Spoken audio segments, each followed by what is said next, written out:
Live from GCW's Broadcasting Center in New York City, it's GC News. निगम प्रशासन ने कचरा उठान किए थे 4-5 दिन में सुनिश्चित कर ली जाएगी सभी क्षेत्रों की सफाई। नगर निगम गुरुग्राम का आयुक्त पीसी मीणा चुनाव ड्यूटी से वापस आकर लगातार कर रहे हैं शहर का दौरा। जी हां, नगर निगम प्रशासन ने सफाई की व्यवस्था को दुरुस्त करने के लिए और अधिक तेजी से कार्य करना शुरू कर दिया है तथा सप्ताह के 7 दिन कचरा उठान पर जोर दिया जा रहा है। कई क्षेत्रों में दिन ही नहीं बल्कि रात के समय भी सफाई व्यवस्था व कचरा उठान कार्य तेजी गति से किया जा रहा है।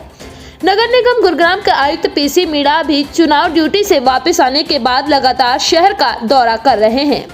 नगर निगम गुरुग्राम के सभी संयुक्त आयुक्त अपने अपने जोन में पूरी क्षमता के साथ सफाई व्यवस्था को दुरुस्त करवाने सहित कचरा उठान तेजी गति से करवा रहे हैं।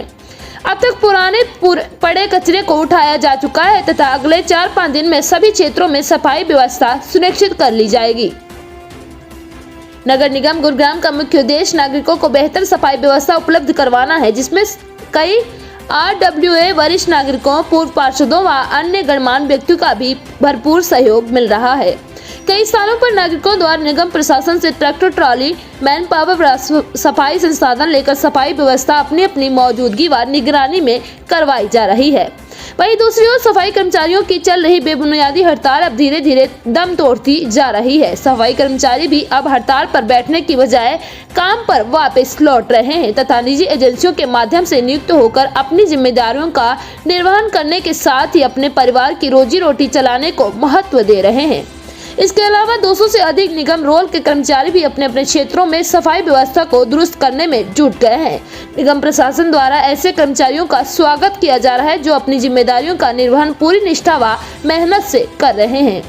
वहीं दूसरी ओर उन कर्मचारियों पर कड़ी कार्रवाई की तैयारी की जा रही है जो काम पर लौटने की बजाय निगम प्रशासन द्वारा किए जा रहे कार्य में बाधा उत्पन्न करने की कोशिश कर रहे हैं। निगम प्रशासन द्वारा स्पष्ट कर दिया गया है कि हरियाणा नगर निगम अधिनियम 1994 की धारा 303 के तहत बिना अनुमति के कोई भी सफाई कर्मचारी अगर अनुपस्थित रहता है तो वह कार्रवाई के लिए स्वयं जिम्मेदार होगा। वहीं कई कर्मचारियों को टर्मिनेट किया गया है तथा शेष अन्य को टर्मिनेट करने की योजना पर विचार हो रहा है। साथ ही भ्रष्टाचार के आरोप में पुलिस द्वारा गिरफ्तार किए गए सफाई यूनियन के प्रधान व सचिव को भी बर्खास्त करने के आदेश जल्द ही जारी कर दिए जाएंगे। जी जी बिल्कुल, शहर में हर कदम पर गंदगी के ढेर हैं, चाहे उसका रीजन कुछ भी हो। लेकिन आप सोचिए कि आम जनता को क्यों ये सब कुछ भुगतना पड़ रहा है। आप अपने घर से जब निकलते हैं तो आपको बदबूदार हवा का सामना करना पड़ता है, इतना कूड़ा कचरा देखना पड़ता है, सुबह सुबह आपके सर माथे ये कचरा लगता है। तो इसी को मैं बहुत ज्यादा इस चीज से फ्रस्ट्रेटेड हो गई थी कि इस तरह से कैसे अपने गुड़गांव को ऐसा देखा जाए इस हाल में।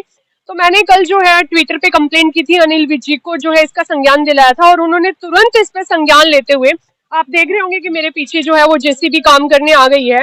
यहाँ पर अभी एमसीजी के कमिश्नर, ज्वाइंट कमिश्नर और सभी आए और सिर्फ एक यही जगह नहीं, उन्होंने मेरी इस कंप्लेंट के बाद गुड़गांव के अंदर और जो बाकी जगह है वहां का भी काम पूरा करने का भरोसा दिया है। कार्टरपुरी में जो है अभी टीम गई है वहां पर काम करने के लिए, तो वहां होगा। और इसके बाद सदर बाजार है, गुरुद्वारा रोड है, सब जगह जो है ये चीजें होंगी।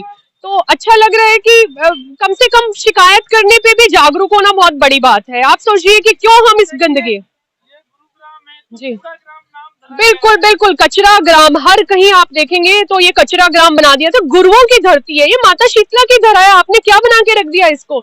हड़ताल करने वालों को उनकी अगर कोई मांगे हैं कुछ है तो वो अपनी मांग दूसरी तरह से रखे ना। प्रोटेस्ट करने का ये क्या तरीका हुआ कि आप तो हमें परेशान कर रहे हैं। तो ये चीजें जो है वो सही नहीं हुई और इस गंदगी का आप हाल देख लीजिए।